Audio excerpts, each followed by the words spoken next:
everybody, this is your girl Lala, aka the baddest woman on YouTube, and I'm here for another video. If you are new to my channel, welcome to Lala's Empire. Make sure you click on the subscribe button down below. Make sure you go ahead and cop my merch. The information is down in the description box as well. Follow me on my social medias, and I will leave that information down below in the description box. So make sure you like, comment, and share this video as well. So this video I am going to talk about is the documentary I watched last night on the WWE Network, Undertaker-Last Ride.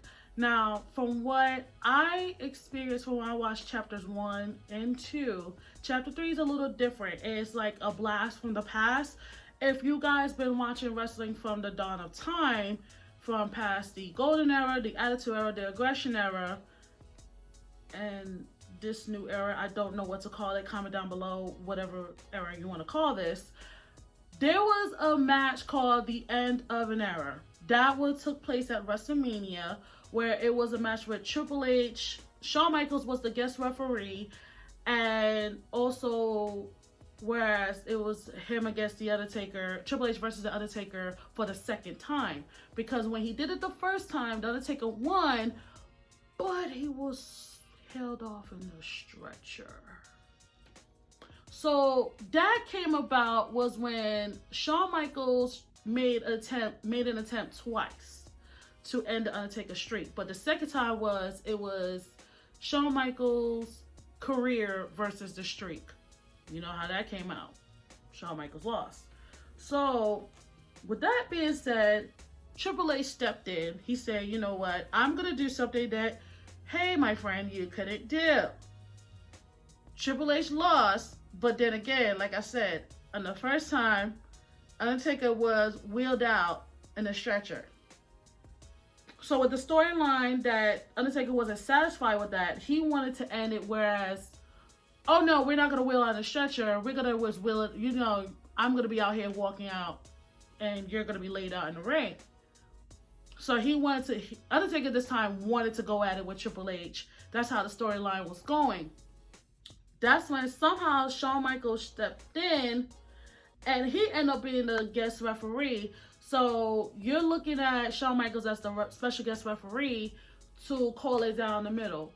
So it did start off in a, whereas it started off in the documentary as, you know, Undertaker beat John Cena at WrestleMania, because that was when, you know, at that time John Cena was calling out Undertaker, and it was like a 3-minute match. At that time, Undertaker was still not satisfied of how the outcome is. He was like, okay, no, he wanted more. Even though compared to the match he had with Roman Reigns to John Cena, the dynamics, whereas Undertaker was moving, whereas with Roman Reigns, he felt like he didn't give enough. He did the best he could.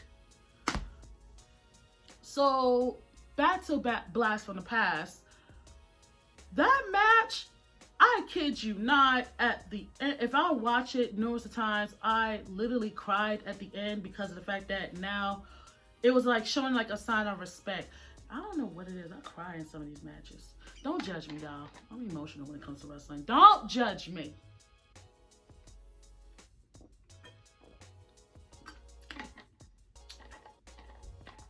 What I was saying, that's my thoughts. I almost lost my train of thought. And with that match was like, it was like a series of passion, because Undertaker was not trying to stay down. Triple H is like, no, bro, you need to stay down. Shawn Michaels looked at crazy because he was like torn in the middle. It's like, I'm looking at him like, you went from I could call it from the middle. He's coming down the ramp at WrestleMania to he in the corner crying. And like, it wasn't, I'm not trying to be funny, but I'm like, yo, I felt this man's pain, because he was like, damn it, like, this is a man he got respect for, the Undertaker, and then this is his BFF right there, Triple H. He didn't know what the fuck to do at that time. Even with the other referee that was there, it was like, shit, that referee knocked out, so now it's back to Shawn Michaels again. It was too much. Once the dust settles, Undertaker won. Then afterwards, they picked up Triple H, get him out the ring. And you know how hard it is? You got Undertaker, you know, Shawn Michaels, Triple H, and you know, they're not lightweights. So to try to carry out Triple H out the ring and go up to the ramp, and there's a picture that Triple H got, set up where is a picture of him, Shawn Michaels, and Undertaker, like at the end of the ramp, looking back at the audience, standing ovation. And I think Undertaker said he has it hanging over his gym, like as a motivation, like that was one of the best matches ever. So you're thinking it's over. No. After that, fast forward, Undertaker was having other matches. WrestleMania 30, that's when he had lost the streak. I have a feeling they're going to bring that up. I don't know if did they already bring that up? I think they did, but I think they might bring it up again. That one, I had to have like the heart to watch it again because it was so like out of nowhere. You're like, oh my God, what the fuck? What the fuck? So fast forward, they had another match. This time, put Kane in the mix. It was in a Super Showdown. It was with Kane, Undertaker, Brothers of Destruction, Shawn Michaels, and Triple H. That match went good. Triple H and Shawn Michaels, because everybody was talking about it, Triple H, Shawn Michaels got the win. Then they did it again, but with that one, oh my God, it was a hot mess. And I believe I watched it, but it was so quick because I was doing something else, but then I watched it, and it was like, the way it was filmed, you couldn't tell what happened, but a lot of people in wrestling groups that I know that I'm in was talking a lot of shit about it, and I'm like, what the fuck happened? Now I saw what happened. Oh, everything was a hot mess. No, all tea, no shade. You got Kane's mask coming off. Something happened with Triple H that he tore something, or something happened with Shawn Michaels, they tore something. It was just a mess with that. I think Triple H tore something because I think he had to get surgery afterwards. Then Undertaker, he mentioned that he was physically here, but his mind was somewhere else because he said that it was like some family drama, and I was just like, oh, fuck my life. Then you had that going on. So with that being said, don't get me wrong, I believe the Brothers of Destruction won that match. But when they left, like once the match was over, they knew like, oh shit, I fucked up. Like they all knew, like all four of them knew like, oh shit, we fucked up. But, at the end of the day, much respect to them because they took accountability what happened. But at the same time, it's like they're humans. They're not cyborgs. They don't have superpowers. They're humans by the end of the day. So it's just like, yeah, it was going to be talked about, but it gave The Undertaker another situation like, well, this is not my last match. We're going to keep going. Michelle McCool, his recent wife, and that's his rock, by the way. Big shout out to her because that's a ride or die chick right there. I'm not going to lie. I know it was mentioned that she was in the Royal Rumble, and he was at all watching her wrestle, and she didn't miss a beat. I'm not even gonna lie, like she was one of the greatest wrestlers in the women's revolution. She paved the way as well, and she was always fit, so there was no issues there with Michelle McCool. Like she did her thing out there, and she's still fit. She doesn't look, all washed up or anything like that. Like, old girl looked like she eats, sleep, and shit the gym. I kid you not. I'm not even trying to be funny.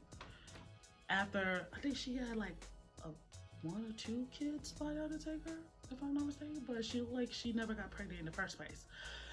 But she's been throughout, the times that he's been wrestling. She's like, oh shit, well, here we go again. This vicious cycle. He's not satisfied. So, and it's along the lines, if anybody has been reading up the news lately, he signed a new contract where it's like he's going to be in 30 years in WWE, and you're wondering, like, he's going to be 70, if I'm not mistaken. Comment down below, like, how many years, but I know by the time that he's going to be in his 70s. So it's like, the way it's going to be along the lines of when he shows up is like, he shows up at certain events, gets paid, goes home till he shows up to the next event, whereas he trains and trains and trains show up to that event, gets paid, go home. So it's like, by the time he's in his 70s, he's going to be in the Hall of Fame, unless they break that cycle and they could have him join the Hall of Fame but still wrestle. We don't know. So that's something that we'll just have to see in the future. Now we have him later on, I think in the next episode, I think he's supposed to be going against Goldberg. So I believe that's chapter 4. So I got 2 more chapters to go. All in all, watching chapter 3 is just like, you're looking at like a day-to-day basis of what Undertaker was going through with all these events. Like what goes on in his mind, like what goes on backstage, the relationship he has with Vince McMahon, the relationship he has with his fellow co-workers. And in my opinion, this man is not going to stop unless the doctors look at him and say, hey, I'm gonna need you to chill. Tone it down. Baby boy, big man. No. But this is all I have for my review of The Last Ride of chapter 3. So we have 2 more chapters to go, and the next chapter, that's all the way in June 14th. So that's the next time y'all gonna see me do my review. Till then, guys, this is your girl Lala. Make sure you like, comment, subscribe to my channel, and share this video. Till then, bye.